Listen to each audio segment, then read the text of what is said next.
Hello friends, welcome to Sugans Cookery. இன்னைக்கு நம்ம பார்க்க போற இந்த வீடியோ வந்து பேபி ஃபுட் ரெசிபீஸ் பத்தி தான் பார்க்க போறோம். சோ பேபி ஃபுட் ரெசிபீஸ்னா நிறைய ஃபர்ஸ்ட் டைம் மதருக்கு வந்து எப்ப ஃபுட் கொடுக்கணும், எப்படி கொடுக்கணும், எதெல்லாம் கொடுக்க கூடாது, எந்த சாப்பாடுலாம் கொடுக்கலாம், இப்படி நிறைய டவுட்ஸ் இருக்கும். சோ இந்த டவுட்ஸ் எல்லாம் கிளியர் பண்ற மாதிரி ஒரு வீடியோ தான் இந்த வீடியோ. வாங்க வீடியோக்குள்ள போலாம். ஸோ இப்போ வந்து எப்போ சாப்பாடு கொடுக்க ஆரம்பிக்கலாம் அப்படின்ற கேள்விக்கு பதில் பார்க்கலாம். நீங்கள் உங்களோட குழந்தைக்கு 6 மாதம் முடிஞ்சதுக்கு அப்புறம் எப்போ வேணாலும் உங்களோட குழந்தைங்களுக்கு திட உணவு கொடுக்க ஆரம்பிக்கலாம். சில குழந்தைங்க வந்து 4 மாதம் இல்லை 5 மாதத்துலேயே பார்த்தீங்கன்னா பால் சரியாக குடிக்காம எடை குறைஞ்சு போயிடும். இல்லை சில அம்மாக்களுக்கு வந்து ஒரு 4-5 மாதத்துல பால் கம்மியாயிடும், பால் பத்தாது. ஸோ இந்த மாதிரி சுச்சுவேஷனில் நீங்கள் உங்களோட டாக்டர் கிட்ட கேட்டுட்டு, குழந்தையோட டாக்டர் சொல்ற பீடியாட்ரிஷியன்ட்ட கேட்டுட்டு நீங்க வந்து ஒரு 5 மாசத்துல இருந்தே நீங்க திட உணவு கொடுக்க ஆரம்பிக்கலாம்.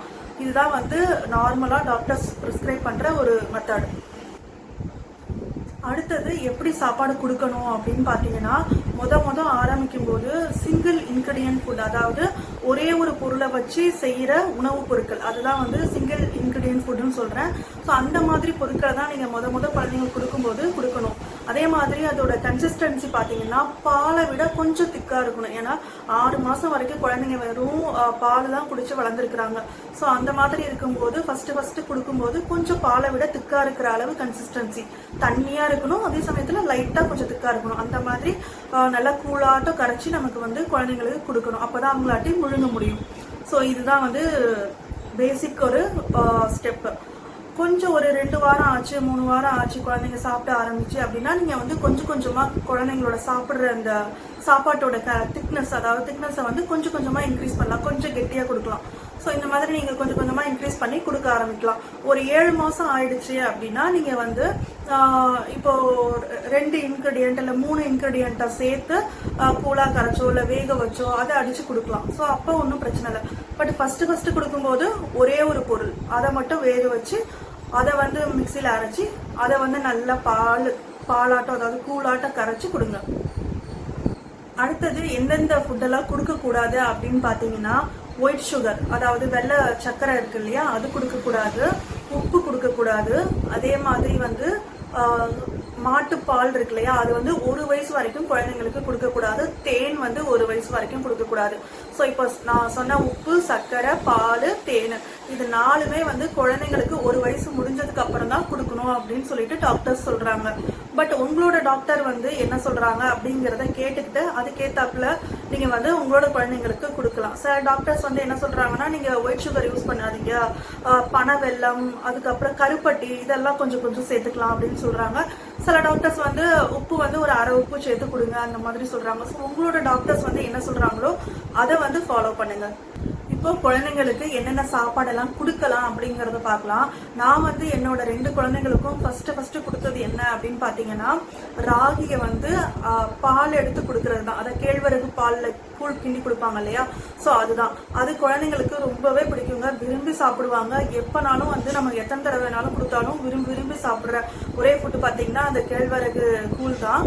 ஸோ தாராளமா அது கொடுக்கலாம். அது பாத்தீங்கன்னா ரொம்ப ஹெல்த்தியானது. உங்களோட குழந்தைங்களுக்கு வெயிட் கெயினுக்கும் சரி, குழந்தைங்களோட இரும்பு சத்து அதுக்கும் சரி, கால்சியம் எல்லாமே வந்து அந்த கேழ்வரகுல இருக்கு. அதனால தாராளமா உங்க குழந்தைங்களுக்கு கேழ்வரகு கூழ் கொடுக்கலாம். அடுத்தது பழங்கள்னு பாத்துக்கிட்டீங்கன்னா உங்களுக்கு ஆப்பிள், வாழைப்பழம், சப்போட்டா, பீச், இந்த மாதிரி என்னென்ன பழங்கள்லாம் அவைலபிளா இருக்கோ அது எல்லாமே நீங்க வந்து வேக வச்சு அதை வந்து நல்லா மிக்சியில நல்லா அரைச்சிட்டு நல்லா கூழாட்டம், வேணும்னா கொஞ்சமா தண்ணி விட்டு நல்லா கூழாட்டம் அந்த மாதிரி எடுத்தா டிக்கில ஊத்தணும், அந்த மாதிரி இருக்கணும். ஸோ அந்த மாதிரி கன்சிஸ்டன்சி வச்சு உங்களோட குழந்தைங்களுக்கு கொடுக்கலாம் பழங்கள். அதே மாதிரி வந்து காய்கறிகள்னு பாத்தீங்கன்னா உருளைக்கிழங்கு, கேரட்டு, அப்புறம் சக்கரவள்ளி கிழங்கு இருக்கு இல்லையா, அதுலயே ஒரு மைல்டு ஸ்வீட்னஸ் இருக்கும், அதனால குழந்தைங்களுக்கு ரொம்ப பிடிக்கும். ஸோ இதெல்லாம் கொடுக்கலாம். இந்த உருளைக்கிழங்கு, சக்கரவள்ளி கிழங்கு இதெல்லாம் பாத்தீங்கன்னா குழந்தைங்களுக்கு நல்ல வெயிட் கெயினுக்கு ரொம்பவே யூஸ்ஃபுல்லா இருக்கும். குழந்தைங்களும் நல்லா விரும்பி சாப்பிடுவாங்க. கேரட்டு, அதுக்கப்புறம் பீன்ஸ், அப்புறம் வெள்ளை பூசணி இருக்கு இல்லையா, அதை வந்து நீங்க வேக வச்சு கொடுக்கலாம். ஸோ இந்த மாதிரி காய்கறிகள் எல்லாத்தையும் நீங்க தனித்தனியா வேக வச்சு அதை நல்லா அடிச்சு கொடுக்கலாம். ஸோ இந்த மாதிரி கொடுக்கும் போதே உங்களுக்கு தெரிஞ்சிடும் உங்களோட குழந்தை வந்து எந்த டேஸ்ட் பிடிக்குது அப்படின்னு சொல்லிட்டு. ஸோ அதுக்கேத்தாப்புல நீங்க வந்து கொஞ்சமா மாத்திக்கலாம். இது வந்து ஒரு 6 மாசத்துல இருந்து நீங்க வந்து இந்த மாதிரி ஃபாலோ பண்ணுங்க. ஒன்ஸ் 7 மாசம் ஆனதுக்கு அப்புறம் நீங்க நீங்க வந்து சப்போஸ் நீங்க வந்து 2 இன்கிரிடியன்ட் கொடுக்கலாம், இல்ல 3 இன்கிரிடியன்ட் கொடுக்க ஆரம்பிச்சிடலாம். ஸோ அந்த டைம்ல உருளைக்கிழங்கையும் கேரட்டையும் சேர்த்து வேக வச்சு மசிச்சு கொடுக்கலாம், இல்ல உருளைக்கிழங்கு பட்டாணி சேர்த்து வேக வச்சு மசிச்சு கொடுக்கலாம், இல்ல உருளைக்கிழங்கு கேரட் பட்டாணி 3த்தையும் வேக வச்சு மசிச்சு கொடுக்கலாம். அதே மாதிரி கொஞ்சமா சாதம், கொஞ்சம் பருப்பு, அப்புறம் கேரட், அந்த மாதிரி காய்கறிகள்லாம் குக்கர்ல நல்லா வேக வச்சு அதை நல்லா மிக்சியில் அடிச்சு கொடுக்கலாம். ஸோ இந்த மாதிரி நீங்க வந்து கொடுக்க ஆரம்பிக்கலாம். அதே மாதிரி 7 மாசம் ஆயிடுச்சுன்னா நீங்க வந்து இட்லி கூட கொடுக்கலாங்க. இட்லியை நல்லா சூடா இருக்கும் போது கொஞ்சமா சுடு தண்ணி ஊற்றி நல்லா அதை வந்து நல்லா கரைச்சிக்கோங்க. கரைச்சிட்டு அதை ஸ்பூன் ஆட்டி எடுத்து கொடுத்தீங்கன்னா குழந்தைங்க வந்து நல்லா விரும்பியும் சாப்பிடுவாங்க. அது ஈஸியா டைஜஸ்டும் ஆகும் குழந்தைங்களுக்கு. அதனால நீங்க தாராளமா ஒரு 7 மாசத்துலேருந்து எல்லா பொருட்களும் எல்லா பொருட்களையும் மிக்ஸ் பண்ணி கொடுக்க ஆரம்பிக்கலாம். உங்களோட குழந்தைங்களோட டைஜஸ்டிவ் சிஸ்டமும் வந்து கொஞ்சம் டெவலப் ஆயிருக்கும். அதனால ஒரு 2 அல்லது 3 பொருட்கள் சேர்த்து கொடுக்கும்போது அவங்களால ஈஸியா டைஜஸ்ட் பண்ண முடியும். ஸோ அவ்வளவுதாங்க. இந்த மாதிரி திட உணவுகள் கொடுக்கும் போதே குழந்தைங்களுக்கு கொஞ்சம் கொஞ்சமா தண்ணி கொடுத்து பழக்குங்க. சுடு தண்ணி நல்லா கொதிக்க வச்சு ஆற வச்சு நீங்க அந்த தண்ணியை வந்து குழந்தைங்களுக்கு கொடுக்கலாம். அதே மாதிரி நீங்க வந்து பருப்பு இருக்கு இல்லையா, பருப்பு வந்து வேக வச்ச தண்ணியை நல்லா இருத்துட்டு வடிகட்டிட்டு அதை கொடுத்து பழக்கலாம்.